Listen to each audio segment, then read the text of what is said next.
One of my biggest worries when I began writing books was the sheer amount of time it would take to finish. My very first book that I finished all the way back in my sophomore year of high school began in my freshman year, and it took about 9 months to finish the full product, both the first draft and then the final draft. Along with that, I'm going to redraft the novel by the time I'm ready to publish it. It's a lot to consider, especially when you're writing a book. The book itself is only about 200 or so pages. But that begs the question, should a book matter, whether you're reading it or writing it, if it's going to drain you? When I think about books, the thing that matters most is that they should be adding to your life rather than making it more stressful and more tense. The problem with many modern readers is that they see this gigantic number of people reading books or trying to get as much information as possible that they loop themselves into, okay, let's try doing this much books. Let's try writing this many words,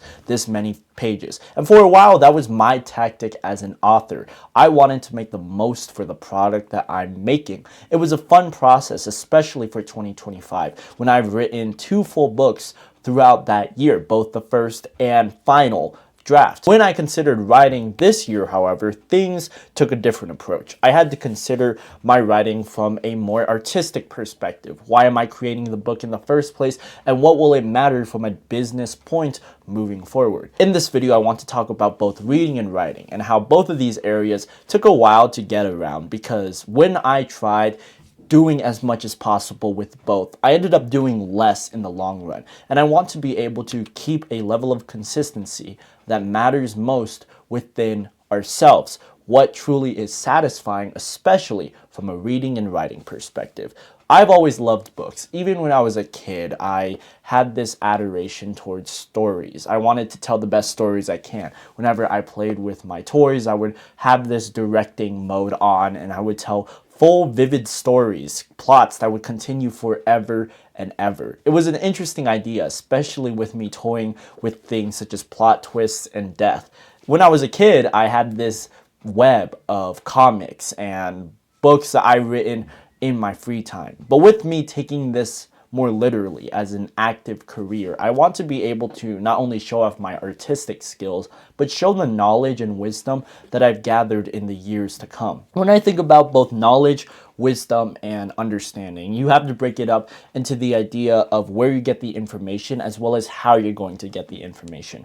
With books especially, whether you're reading a fiction or non-fiction book, they have this ability to teach you both understanding and information. The way they give it to us is straight facts and teach us ways to be better, whether it's through a theme in a fiction book or information in a nonfiction book. Some of my favorite books this year, such as On the Origin of Being and The Art of Happiness, demonstrates this best. But when I considered what makes books so draining, there are 3 factors that I want to discuss in this video. 1, length. 2, the things it teaches us.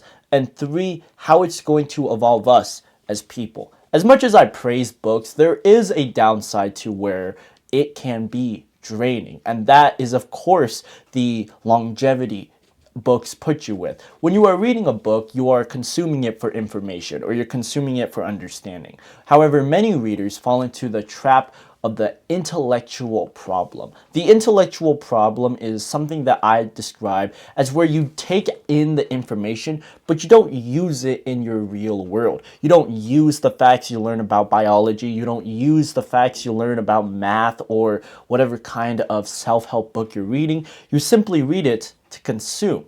And in a world where we're so deranged with information and dragged with the idea that more is more, while that may be true in some cases, books have this interesting factor where taking the time to appreciate the reading you are consuming will allow you to actively use the information greater. However, that comes with the risk of losing yourself in the process of reading. When I talk about losing yourself, I want to use one of the most famous examples, how fiction works. I'm going to be perfectly honest, I did not finish this book. This is one of those books where I had so many challenges reading that I didn't finish it. I got halfway through, but I never had the desire to truly finish this book. And the reason why is because the information overload is so massive that when you're trying to read a book, it becomes challenging to you. It's a different approach to writing, which I'll get to later, but for the sake of reading, it's all about how you're going to consume the information. It becomes draining when you don't, one, want to take in the information, but two, also have this feeling that you don't know what you're reading and you're not going to use it to the best of your ability. Going back to those three factors that makes a book draining, it's all about considering where the book is from a perspective that you're going to take it in. Whether you're reading it for the first time or rereading it again, how you're going to consume the information is challenging. I talked about many ways on how to read books faster, finish it faster, and understand it faster. So if you want to check those out, you can.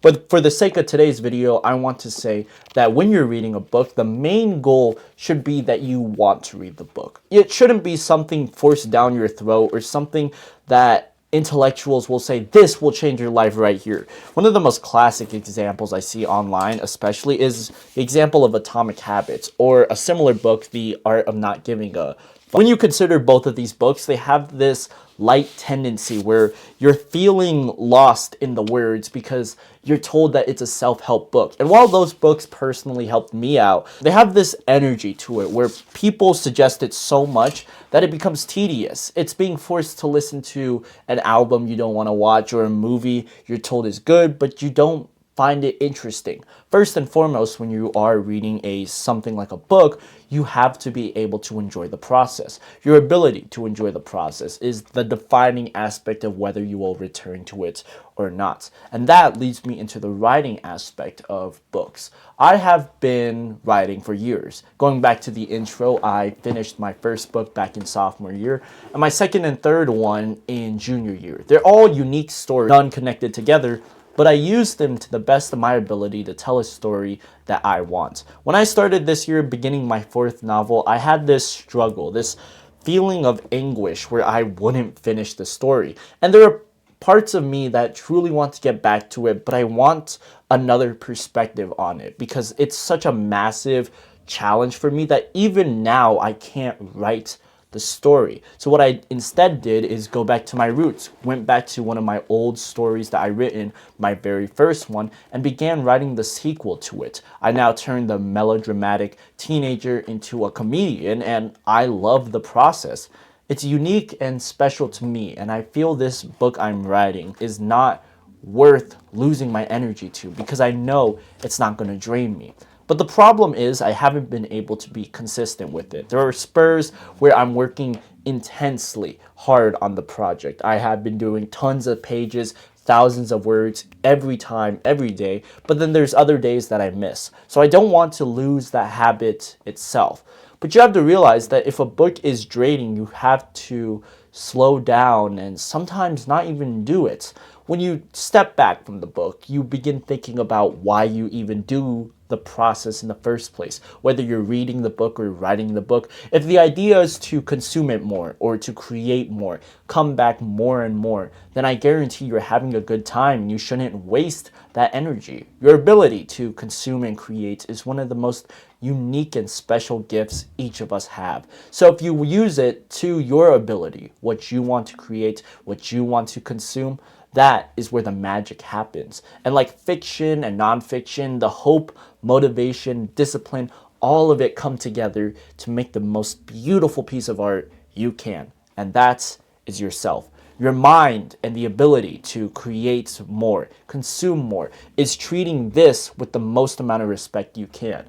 If you do that, then your ability to channel more and more thoughts, more and more stories, that is why consistency builds. That is what storytelling is supposed to teach us. It's not just one story that matters. While it can be a defining part of our lives, we should be able to consume and create.